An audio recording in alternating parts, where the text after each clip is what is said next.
Hello, everybody. Welcome to the Gold Rush. I am your co-host with Jason Pers here. What's going on? Oh, not much. Just running around like crazy all day. From one meeting to another, from one live to another. I feel like I've just been live all day long, which has been cool. It's fun to talk about. But then last night I didn't sleep at all. Yeah, tell the people about that. That's kind of funny. Yeah, Not the not funny for you, but funny for everybody else. But the AC in the house went out because the power went out in the neighborhood for some reason. It was like I don't know what time it even was. I don't look at my phone or even a clock at night. So I'm sitting there. It's like I don't know, probably 1 in the morning or something. All of a sudden, I'm like sweating profusely, and I'm like, "What the hell's going on?" And I like go to look at my fan. I go to look at the AC, and everything's just off. And I'm like, "Oh, and then it was like my girl looked online. She was like, "Oh, it's supposed to come on in a couple hours." And then it just didn't until like 9 this morning. So I was just up. I just got up, just called a day, get up, keep going, sleep tonight, I guess. you're a beast, Jason. You know, you can sleep when you die. Basically, you can But sleep for when you now, die. get to work. As I get older, the more I'm like, I really need my sleep though. I'm really cranky. Yeah. I'm still young enough. I don't need all that much sleep. I can just drink a bunch of coffee and rock and roll. But anyways, Jason, let's talk about the markets because there is a lot happening right now.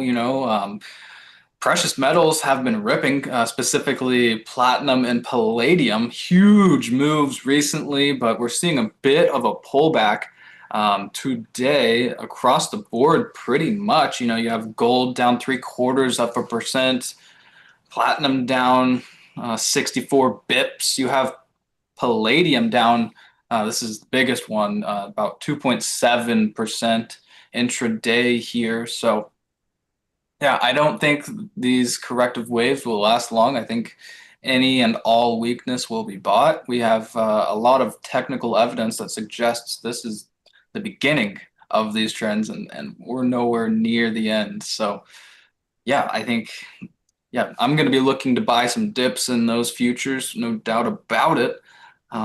Yeah, and you also have currencies making some interesting moves. We have some bond charts to talk about today. We have lots of charts. Commodities, we're seeing extreme volatility, compression in commodities at an index level. So that includes a lot of energy. I'm not sure if any of you have seen the crude oil chart recently, but you know it's been pretty much dead for years now. So if and when that gets started, it's going to be epic. And we have the Baltic Dry Index resolving a pretty textbook Kardashian bottom. So I'd like to touch on that today, and we have some more charts to get to. But first up, Jason, let's start with slide number two. You brought this one along, showing the largest company in terms of market value in the S&P 500 each year since 1955. And as you can see, General Motors used to really dominate the index, but we all know that has changed in a big way. It's the S&P is primarily a technology fund nowadays. A lot of Microsoft, Nvidia, Apple. So, what was the story you were trying to tell with this chart? So basically, the big idea here is understand markets change, and this is the thing, like, we all get it. Like, you got to think the people in General Motors all those years ago were like, man, I'm going to hold this stock forever. And they probably told their kids to hold the stock forever and so on. And then the market shifts. And then next thing you know, it's technology. And if you remember the 70s, like I don't either. I've just read a lot about it. I was born in the 80s. Sam, were you born in the 2000s? Yes, I Man, was. every time I feel so old when I talk to Sam. I mentioned Jerry Springer the other day, and Sam was like, I had to look that up, and I was like, oh man, I'm getting old. Um, Yeah, it but doesn't if really sound like I've missed out on Jerry Springer though. It sounds you like a didn't loser. miss out on Jerry Springer, trust me, it was like watching a train wreck. But the documentary is very interesting. But if you look at the 70s, you saw this kind of similar to today, where we had the Mag 7. Back in the 70s, we had the Nifty 50 stocks. And these were big tech names, IBM, and they kind of dominated the index for a long time. until they started falling one by one. I mean, even IBM being the number one there, it still was falling in price at that time. Nothing was making money except for commodities in the 70s into basically 1982. So you kind of had this situation there where market shifted into commodities in the 70s all the way to 82. That started in 68 to 82 was the commodity boom. And then you get into the next period, which is the 90s. And, GE obviously was dominant around that time, but Microsoft ended up taking over, and the tech stocks made the most money during that period of time. So basically, I remember, and the reason why I talk about this stuff so much is I had a great great uncle, and he's actually the picture behind me, the old man behind me. So he was very interested in cycles and the way cycles work in markets. So I always heard about this stuff all the time and had to learn about it and study it. And just hear him talk about it. It was always fascinating, but it also helps me prepare for like markets change. And so 2000 happens, he's telling me these stories about, hey, I'm buying. And at the time, I really had no idea. I basically wanted to probably go and ride my bike somewhere. And he's telling me about microcap stocks and gold miners and commodities. And, it's going to be like the 70s again. All these things are going to start to move. And I'm like, that's cool. I'm going to go ride my bike. Like, thank you for, the knowledge or whatever. So, like, but all these years later, I think back to those lessons and those conversations that we had, and they're very priceless to me because it shows, okay, Microsoft 2000, what happened after that? Well, a lot of people don't know this, but not small caps, but micro cap stocks actually led the way. Kind of the meme stocks of that time really led the way back then, from 2000 to 2008. Then international really led the way back then. Gold miners really led the way back then. Oil stocks really led the way back then. And as you see here, ExxonMobil around, I think it was '06, ExxonMobil became the biggest stock in the S&P 500 at that time. And so Exxon's leading the way, basically, I think it was to 2011. And then we got into, and this is the other thing a lot of people don't know. The dot-com bubble burst. And if you look at a chart of Apple or the NASDAQ even as a whole, 2008, the NASDAQ does not get anywhere near those old highs from 2000. Apple's nowhere near those highs. Basically, technology was dead until I want to say like 2013. But coming out of that 2009 bottom is when you start to see those move again. And then we get to 2012, 2013. The commodities start to fall out of favor in 2011. Basically, we had oil stocks kept moving, I think, until 2014. And then Apple's really took over. And then, we got the first $1 trillion company, which was Apple, and that was 2018. Microsoft's also leading the way up there too. So you kind of see this over and over again. And it looks like Microsoft actually took back over one more time in that year. I think that was 2019 where Microsoft became the biggest company once again. And then went right back to Apple. Yes, I know that's changed recently, but this chart isn't updated as of recent. I think it ends in 2023. Does it say on here? It looks like 2021 to me, but yeah, it definitely has changed. You have Nvidia at the top now, and But Nvidia. last year it was still Apple. Was it last year? Yeah, last year I think it was either Apple or Microsoft last year, and then now it's Nvidia. And is it Nvidia and Microsoft are kind of going back and forth right now? I think Nvidia pretty decisively has the control of that top dog, but yeah, I think that's going to continue. I think Nvidia is going to be the first $10 trillion stock. Yes, I don't doubt it. And it's, part of the reason why I want to say this too is, as markets shift, something you also have to know is like when people say like, oh my gosh, it's $1 trillion, that's too big of a number. Because that's what happened in 2018. Apple was too big. It was going to fall. It was going to crash. Technology was done. And now what do you know the market cap of Apple today? No, maybe 3.5 trillion. I don't know it off the top of my head, but I'm sorry. Can somebody put it in the chat? Because I don't know off the top of my head either. But like it continues to go up. It multiplied like 1 trillion sounded insane, then two, now three, maybe four now. This continues to happen over and over again. So once again, the main idea here is things can go on a lot longer than you think. And then secondly, markets change over time and be open to that. And I think now what my whole point is, and being very long-winded about it, is that we're kind of headed into a more of a commodity cycle, yields moving higher, copper's moving, metals and miners are moving, and maybe oil starts to catch up soon. Totally. You brought along this long-term chart of the 30-year US yield, which let me pull it up on my machine and get you an exact price, but it's about to close at a new multi-year high.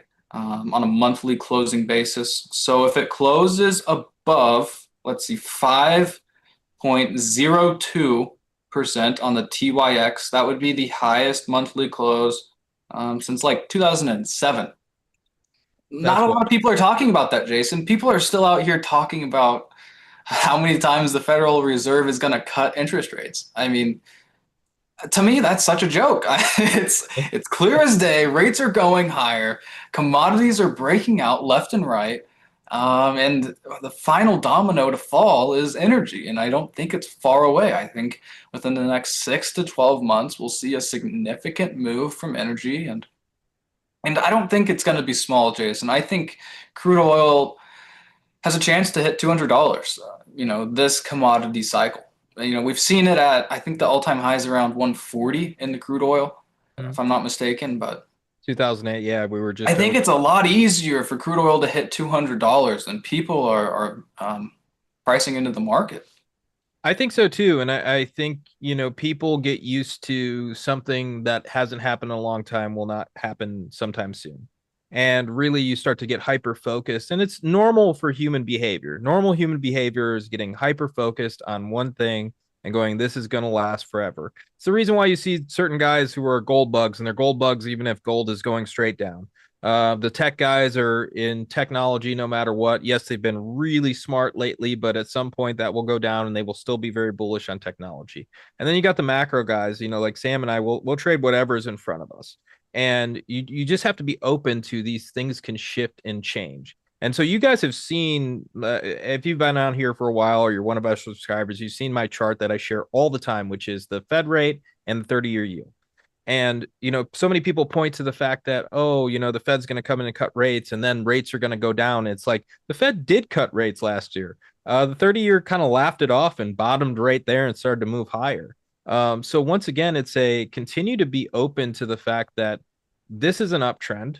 And if you looked at this chart and it was NVIDIA, and I've said this before, but I'll say it again for anybody that missed it. If this was NVIDIA, everybody would be drawing a pennant pattern or a flag pattern or an ascending triangle and going, this thing's going to go so much higher soon. It's going to break out and all these things. But because it's yields, they're like, oh, fundamentally, it means this. Well, fundamentally, the Fed can do whatever it wants to do. It controls the short end of the curve. The long end of the curve is really tied to inflation expectations, and so on. And if you think for a second that if Powell or whoever's next, or somebody gets fired, and then they take the Fed rate down to, let's say 3, let's say 0, whatever it is. I If you hope they do, Jason. Imagine what commodities will do. and if you think Imagine. that's going to happen, like what does inflation expectations do? What does copper do? What does oil do? It would just explode, like you said, like it would just explode higher. That would be the end of that trade completely. Like it would be Powell's point proven. Hey, if I lower rates, I think it would be bad for the market at the moment. And then they lower rates, and then next thing you know, Powell would be completely right. And I think that's a completely the right way to look at it, which is if they were to lower the Fed rate, it would cost so much money to come into the system that next thing you know, and why I say money, so I'll explain this real fast, which is when you look at the Fed rate and you look at the spread between the 30-year and the Fed rate, and you go, okay, let's say the Fed rate's at 3.5 or something. I'm just giving you guys numbers, and the 30 years at 5. The banks are able to lend from the Fed rate or somewhere around the Fed rate. And then we lend from the long end for mortgages and so on. And so, we're getting above 5, they're getting around 3.5. And so this creates more liquidity in the system because they're able to borrow at a lower rate. So if you drop that even lower, they're going to be borrowing even heavier, buying a lot more. Money will be going out there like crazy. And next thing you know, housing, commodities, all these prices of the cost of living would go insane.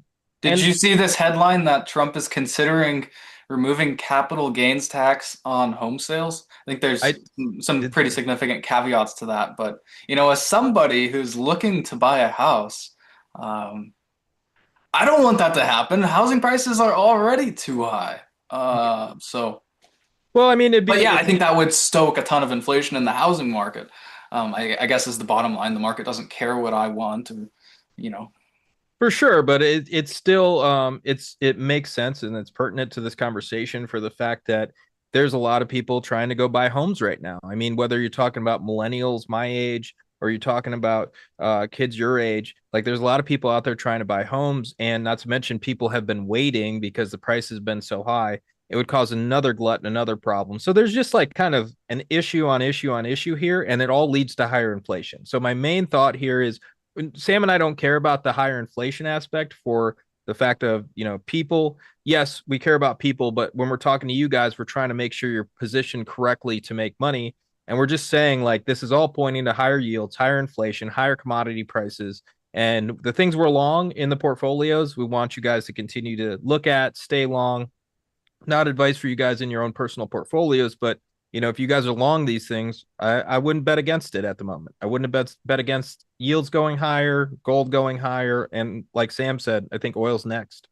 Totally. And it's a good example of separating our biases from our market actions, Jason. Like I mentioned before that I'd liked lower yields and lower home prices so I could have a house. But, that's just not really the reality we're in. So I'm gonna trade reality, and the reality is yields are probably going higher, and there's a way for me to profit from that.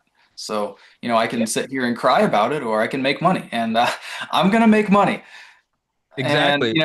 right now, I think is a really interesting time to make money in commodities because look at this Bollinger Band squeeze setup in the CRB index.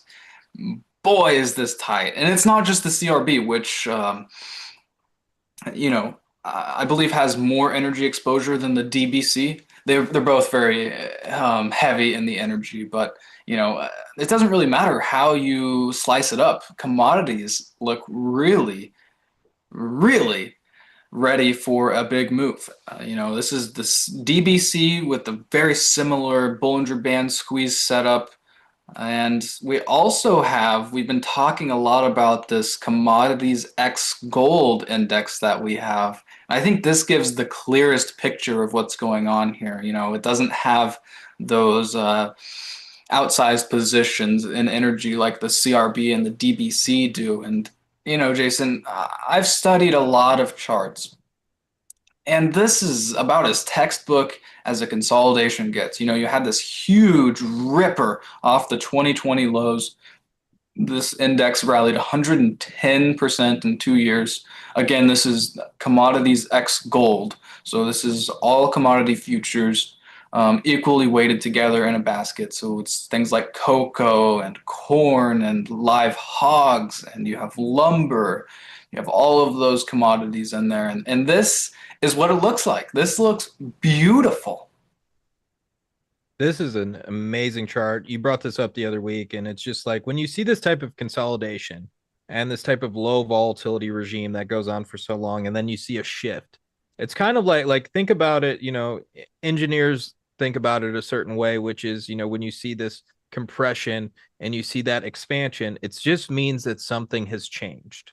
Something is different. We're breaking out of a zone. And think about the same thing in life, like you real change happens when you really kind of get outside of your comfort zone. And this is what the chart's telling you. It's outside of its That's a great analogy, Jason. yeah.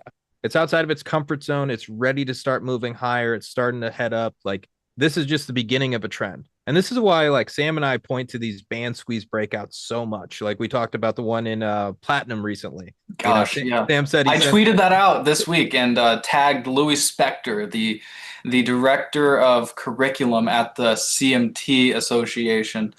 I told him this platinum Bollinger Band breakout needs to be in a future CMT textbook because that's as good as it gets. it is, and it really is, and it's just the band squeeze breakouts are one of the most. If you even are a day trader, you can use the first 30-minute range and see if it breaks out of that 30-minute range.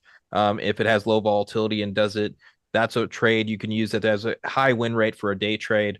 If you look at long-term trend followers, if you're looking at big Bollinger Band squeeze breakouts like the one Sam pointed to in platinum, those are high win rate trades. Like these are very important times. So looking at this chart, like I think this is a good time where we're going to start to see the commodities start to outperform. Silver's already outperforming, Sam, and that's something that's very significant. We're seeing silver, what was it, up 36% when I looked yesterday, It's and on gold its was way up to 50, 30. Jason. I don't Yeah, think it's anywhere close to done. Yeah. I think gold or I think silver is probably headed to 50 pretty quickly. I can't see any reason why that wouldn't happen, and I think it's just beginning. Like this is just the beginning of the outperformance. The outperformance is just starting to happen. If we can see that continue, that's really going to tell us something about this market. Which what it tells me is that we're moving into the next stage where we're going to see copper leading the way, and possibly oil start to lead the way sometime soon. I'm pretty bullish on oil. Wavy did ask what were we most bullish on in the commodities market at the moment. What's your answer, Jason? Copper miners look really amazing. BVN's one I keep looking to because man, that's a massive base, and I love massive bases. But what's next to me is going to be important. That doesn't mean like everybody loves to buy low. They go, oh man, oil, I'm going to buy it now because, the cycle and blah, blah, blah. I'd rather buy it higher. And that's what I'm going to say. Like, good traders, it's not that you do so many things that are so different from everybody else. It's just you're willing to wait. You're willing to wait for it to prove itself. Look at this chart, for example. Like, I wouldn't buy it while it's sitting there and go, oh man, well, I know commodities are going to move next. It's at 109. I'm going to buy this thing. And then you would chop around for basically 2 years and probably drive yourself crazy and probably be out of the trade before it even moves. But right now, you could look at this and go, okay, this is an interesting point to start getting long this thing. And so some of the commodities like copper and so on are starting to move. When oil looks similar, I would want to buy oil as well. That's the thing that I'm waiting for. When oil has a breakout, gets above 80, really closes above 80, not another fake out, not another hit 80 and then bounce right back down. When we really get a close above 80, I think it's a good time to buy it. Not to mention, I think energy at that point will be above 100. That's when I'd want to buy that on a weekly close above 100 as well. Totally. And just to answer your question about my favorite commodity, I think hands down, my favorite commodity right now is palladium. This bearish to bullish reversal pattern in the palladium futures is as clean as it gets. You've seen extreme confirmation from the mining stocks. We've been pounding the table on the platinum and palladium mining stocks at the gold rush, making a ton of money in them. And I don't think that's going to change anytime soon. I think it's actually about to accelerate. I'm going to be looking for the commercial hedgers to flip back to a net short position in this Friday's COT report. And for those of you who aren't familiar, we've been talking about it a lot at the gold rush. But if you haven't been paying attention, the commercial hedgers in palladium have been carrying their largest position of all time from the long side. And historically, whenever they're net long or close to neutral on the COT profile, that is the beginning of huge moves in palladium futures. So I think there's a ton of evidence suggesting that palladium is just now getting started. Despite the recent run we've seen, I think the philosophy of big moves start with big moves applies to this one. Yes. And I Jason, also agree with you though. The one thing I do want to add to that is that, I am long palladium. I think palladium is a great one. I know a lot of people are going to go like, oh, what do you really do with that? There's some stocks, there's not many. If you're with the gold rush, you know the names. I'm not going to give out the clients' names. I know you guys work hard for those things. And so like, we're going to keep those to ourselves, but we're making a lot of money. We're hitting doubles in stocks, guys. Like we're hitting doubles in stocks. This is what we do at the gold rush because there are so many opportunities in some of these miners that you will see these things hit 100, 200%. I mean, like if you go back to the last cycle, 2000, 2008, you'll see 3000%, 10,000%, and so on in some of these. We're riding those waves right now, have some big winners. We'll continue with those. totally. And I think a good way to wrap this show up, Jason, is with the dry bulk shipping ETF. This is B dry. And, you know, historically in these commodity cycles, you've seen huge moves from shipping rates. And let's see, let me pull up my chart here and I'll tell you what it did in the 2020 boom, because it was a huge move. I know it was a very large number. I don't know off the top of my head how much it moved though. So let's see. So it bottomed back in May of 2020 and then it peaked in October 2021 and rallied 1,000%. This B dry ETF, and boy, Jason, does this setup look amazing. The Kardashian bottom is one of my favorite reversal patterns. It's kind of like a cup and handle. I think that same philosophy applies. You can use a little measured move from the bottom of here, tack it on to the top of this range and get a little target if you're interested in trading this tactically. But I'm more interested in the information that the B dry provides of commodity strength. You know, shipping rates don't go up if there's not demand out there for commodities. So this is really an amazing way to visualize the demand for commodities around the world. Yeah, and some of these shipping stocks are really starting to pick up now too. Something for you guys to look at. I'm sure we'll cover that more And as those stocks can also really move. Yeah, yes, we'll cover that good more as call they out. those that get going. But starting here, like this is something that Sam outlined this a while ago, and we were waiting for this to possibly get above 7. We didn't really get a good close, and then now we're finally getting a good close. I like to trade the shipping rate futures. The ETFs also in my long-term portfolio. So I do think this is a liquid product. It is tradable. So, if you guys want something in your portfolio to diversify your portfolio a little bit more, this is something great. The Kardashian bottom. And what's funny is, back in the day, and this is just kind of, it's kind of TMI, but at the same time, it's pretty funny. Back in the day, if you talk to technical analysis and this pattern came up, they'd talk about like D cups or something, and like now it's like bottom. So I'm part black, so I'm more of an ass guy than anything else. So once again, I like the bottom patterns better, but to each their own. But yeah, this is a good one. This is something that is bottoming out, could start to move higher. I think that trend will probably continue. And I think you're going to start seeing it show up in stocks like Sting and Nat and so on. And we'll outline those a little bit more at some point. But man, there's some really good trades out there. Sam, can we go to the silver to gold chart real fast? Yeah, absolutely. Yeah, here it is. Okay, so only thing I want to point to here is that people keep going, oh man, silver's not going to really keep going. This is probably the end. I want to point to the fact that this has happened over and over again, where gold massively outperforms silver at the beginning of cycles. This happened even more so driven by central banks buying gold this time. They weren't buying gold this heavily back in 2000, back in '08, or any of these periods. Now we're seeing that kind of come into play. So we saw silver price that was really depressed. But as I say, and as Sam says all the time, which is the cycle is going to play out this a certain way. And what that means is you see people run to the safest assets first. If it's in stocks, you're going to see, I mean, nowadays it's like the Mag 7. You're going to see those usually bottom out and move first after like a market crash or something. And the same if you're looking at the precious metals complex, you're going to see gold move first. That's the safest asset. And then as it broadens out, as people go, man, gold's up a lot. I think I missed that. Better buy silver, and then they're going to buy the miners, and then they're going to start going into platinum and palladium. We've seen that all happen already. Silver is above a major resistance zone. It doesn't have much resistance above it. I think silver is going to 50, probably 100. Sam mentioned a good one the other day, looking at commodities, silver to 100. Sam talking about copper, 10, 10 and 10, 10% yields possibly, and $10 copper. Oil's probably going to hit 200. Like this all can happen. It sounds crazy today because we're sitting here and going, oh man, that's crazy. Oil's at, whatever it's at today. Silver's not even above 40. What are you guys talking about? Copper's at 5, but I do think this can move up pretty quickly and be pretty violent. And so I think people should at least have that on their radar. It's not that I'm saying this is exactly how it's going to go. I am saying like have that on your radar because if it does happen, you don't want to be caught off guard by it.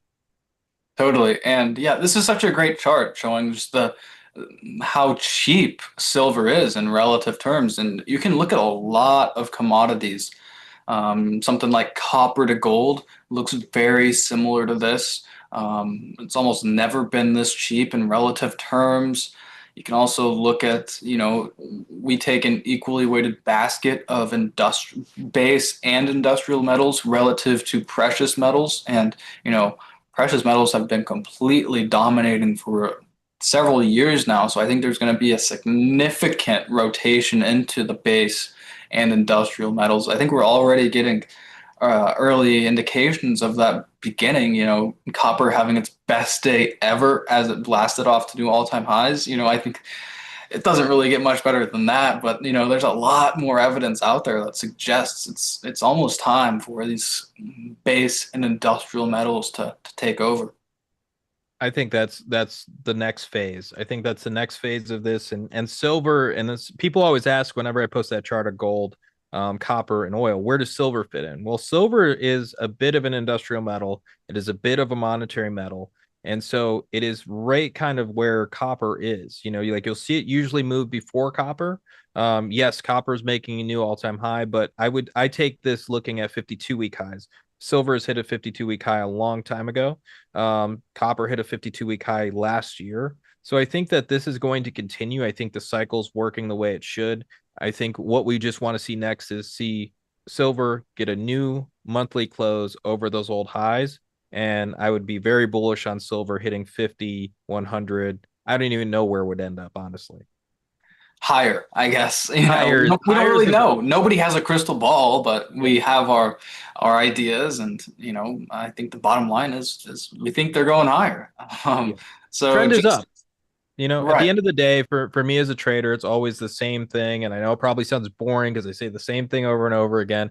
I'm going to buy it when it breaks out. I'm going to use the trailing stop. I'm going to pretend I have no idea where this thing's going to go. And, I'll give you guys a good illustration of this. Back in 2023, I get long semiconductors pretty heavily.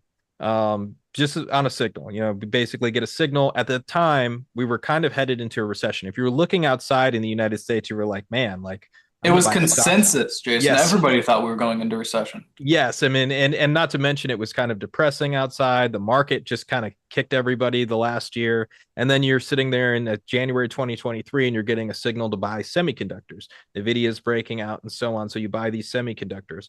I had so many friends hitting me up and going like, that's a terrible trade. It's a bad idea. This is going to get chopped in half. This is going to be down by 50%.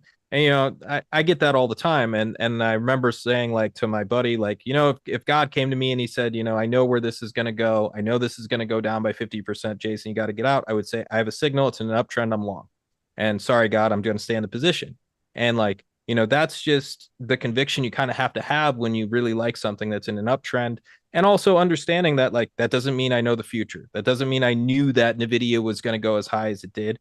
It just means I'm comfortable with my signals. I understand the type of trader I am, and I'm going to let it ride. And it's the same thing with silver. I'm going to let it ride, see where it ends up. I'm not going to second guess it. And I think it's headed a lot higher. And I think 50 is a chip shot from here. And I think we're going to hit it by the end of the year. I love it. Yeah.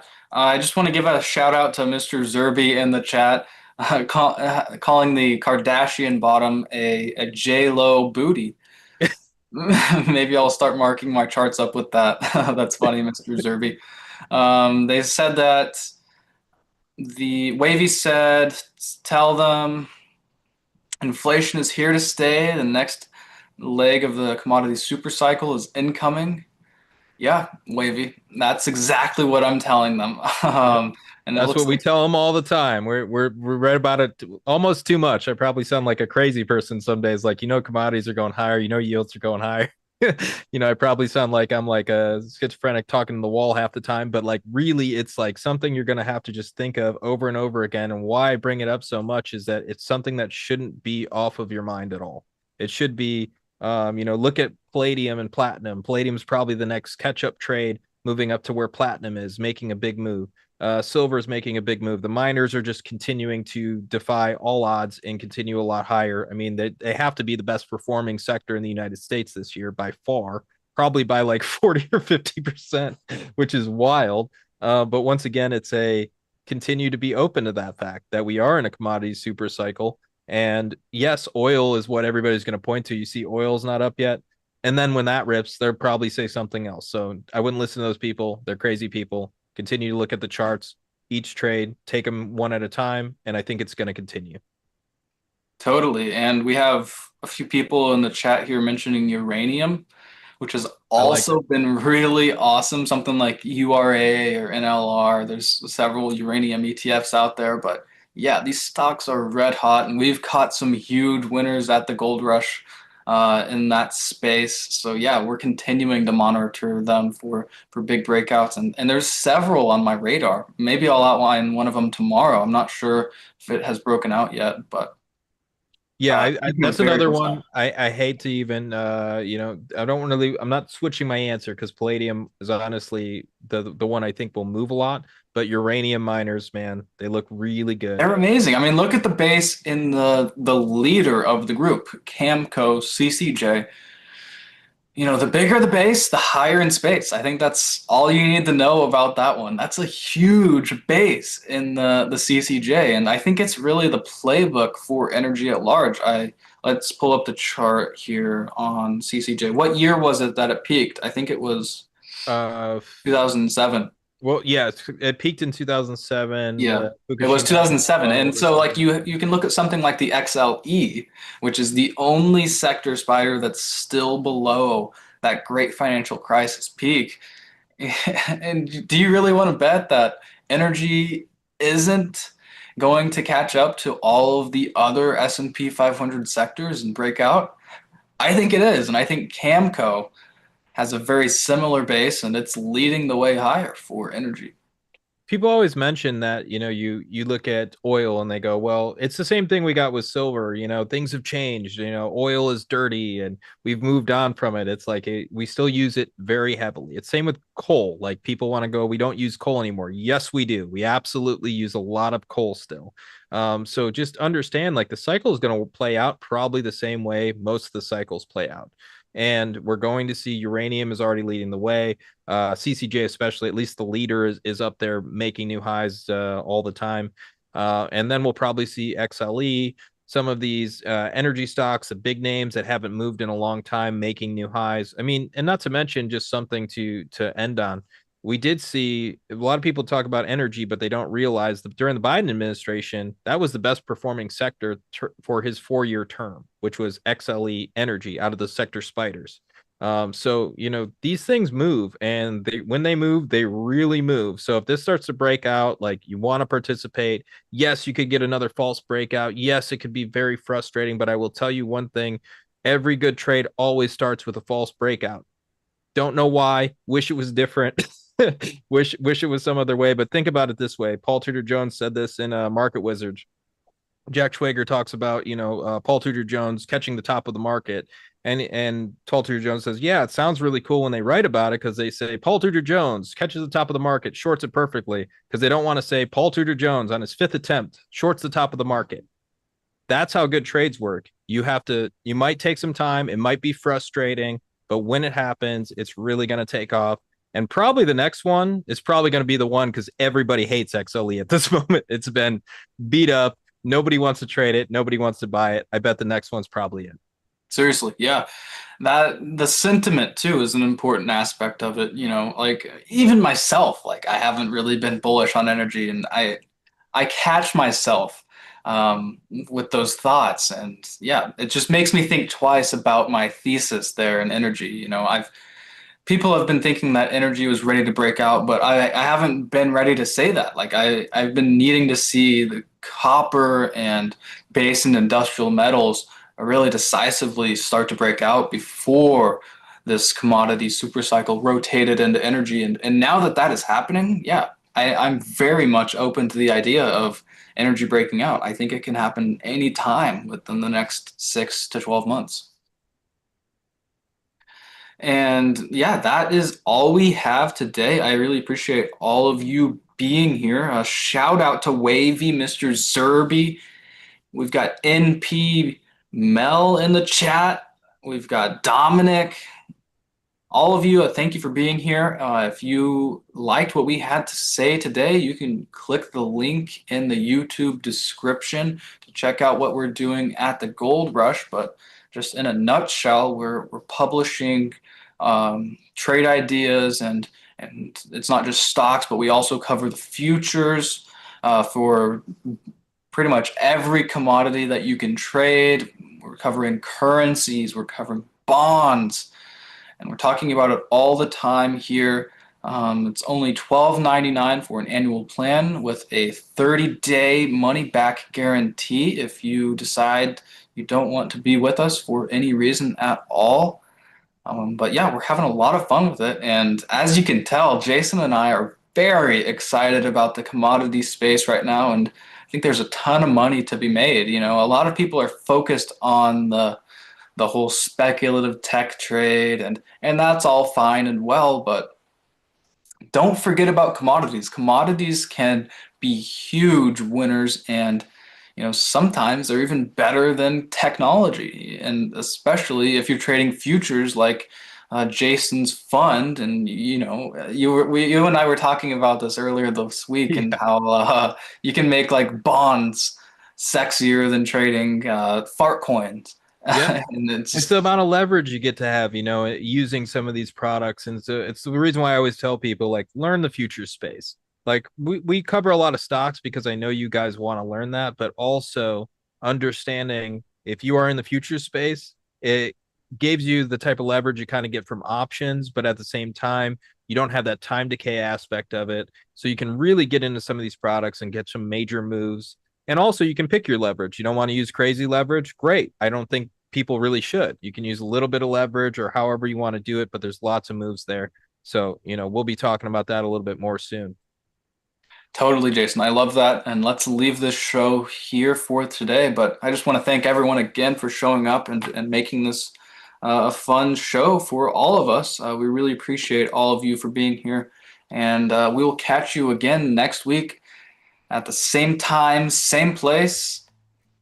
Next week, Back. I real fast. Next week, I'm 90% sure Michelle Snyder is coming out with me, one of the first female floor traders. Learned a lot from her over the years, especially about commodities. She's traded them on the floor, and basically since the 70s, she's been trading commodities. So excited to have her come on. That'll be a fun one of my really good friends. So we'll see you guys Totally. next week It's with not that. something you guys want to miss. So make sure you mark down your calendar next Thursday at 2 p.m. Eastern Time.